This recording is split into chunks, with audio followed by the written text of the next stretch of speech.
Now, shortly we will be talking to Kayode Ido, who is the Chief Press Secretary to the INEC Chairman, concerning what's being done about provisions for those with special needs to participate in the general elections. But I'd just like to deviate a bit now. I spoke to you subsequently in another edition of our program about the killings of albinos, especially now during the election season in Africa, not just in Nigeria, as well as Tanzania. And things do not seem to be improving. Now, what can you tell fellow albinos to do in order to take care of themselves and make sure they do not become victims, just like the one-year-old that we saw a couple of weeks ago? Well, become proactive. Every person with albinism must be proactive. You must ensure that environment that you're going is safe. You must ensure that environment that you're existing is safe, and ensure that your family members know where you're going and where you're coming from. And of course, alert the security operative if you notice that your life is in danger. I don't know, I have made effort, I've reached out to the police one time, informing them of these challenges. I've written to the president one time, informing him of these challenges. I have gotten some positive response from the president, but the security people, I have not. But let me use this opportunity to alert the police, the Navy, everybody concerned that we are fast becoming an endangered species, and some proactive measure must be taken to ensure our lives.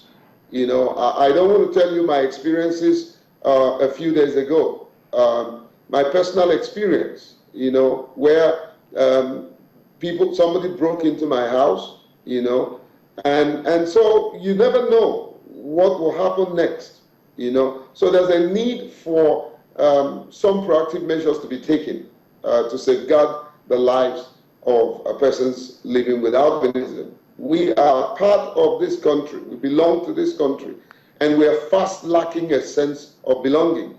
Emmanuel was saying about getting born in 20 minutes. No, you get born in 10 minutes. It just takes 10 minutes for a person with albinism to get born, and consistent burning is equal to skin cancer. Now, Jake, I'd like to ask you to stay on the line, because now I'm being told that we have the Chief Press Secretary to the INEC Chairman, Kayode Ido, on the line. Kayode, thank you so much for joining us on Network Africa. Thank you for having me on the program. Thank you so much. Now, I believe you've heard the appeals of Mr. Jake Epelle, who is the CEO of the Albino Foundation, concerning provisions for magnifiers and a conducive environment based on the skin conditions suffered by albinos. I'd just like to ask what's being done by INEC in order to accommodate people who have special needs in participating in the electoral process. Thank you for the question. The guidelines drawn up by INEC has made provisions for everyone who is incapacitated or who is living with a disability to be assisted at the polling unit. If I may read to you Section 19 of the approved guidelines and regulations for the conduct of 2015 general elections, which says, the presiding officer shall allow a voter who is blind or is otherwise unable to distinguish symbols, or who suffers from any other physical disability, to be accompanied into the polling unit or voting point and be assisted to vote by a person chosen by him or her other than a poll agent. And Section 20 reinforces that by saying visually impaired registered voters may, where available, use the assistive tactile facility. Now, these are provisions that the Commission has already made for persons living with disability, and albinos who have visual impairment are covered by that provision. Now, Mr. Kaide, thank you for clearing up clearing up about the provisions being made for those who are probably visually impaired. But what provisions are being made in terms of a conducive environment, particularly for the albinos, since we understand that about 10 minutes of exposure to the sun is very detrimental to their health. It could cause cancer, as we seem to understand now. Is something being done in order to make sure that the environment is relatively conducive for them as well?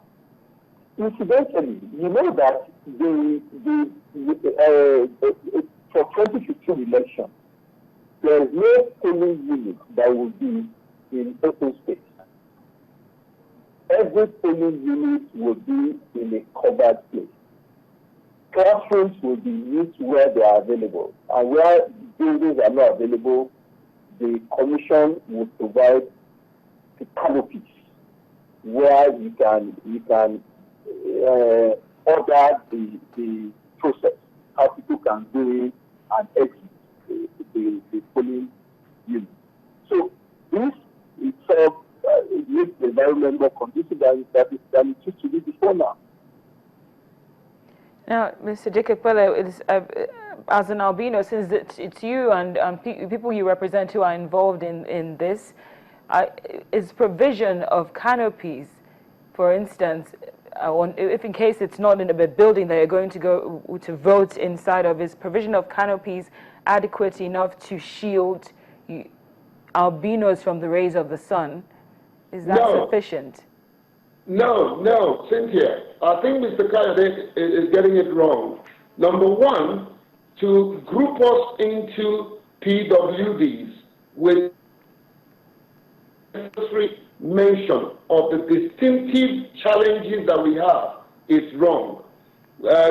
Generally speaking, many people have the impression that we don't even belong to PWDs. Many people have that wrong impression because some of our challenges, apart from skin, is not physical. A lot of people don't know that we can't use our eyes like every other person.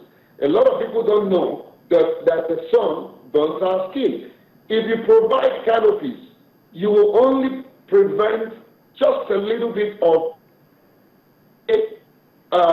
challenges. What about UVB? It will still affect us, you know. So the best thing is to give us an exemption. I am beginning to be concerned about INEC lethargic, you know. I'm beginning to be very, very concerned because what is stopping them from saying albinos you are included? Why are they lacking the political will to make a statement like that? What's wrong with that?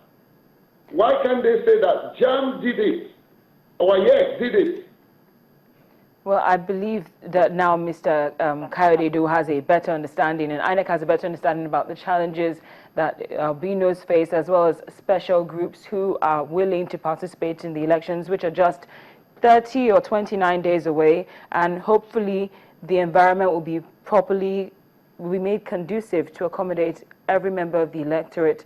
But I'm sorry, that's why we have to round this up. But I really do appreciate your time, Mr. Jacob Epelle, who is the CEO for the Albino Foundation and the Chief Press Secretary to the INEC Chairman, Mr. Kaide. Thank you so much for your time, and thank you very much. That's it on Network Africa. Many thanks for watching. I'm Cynthia Are.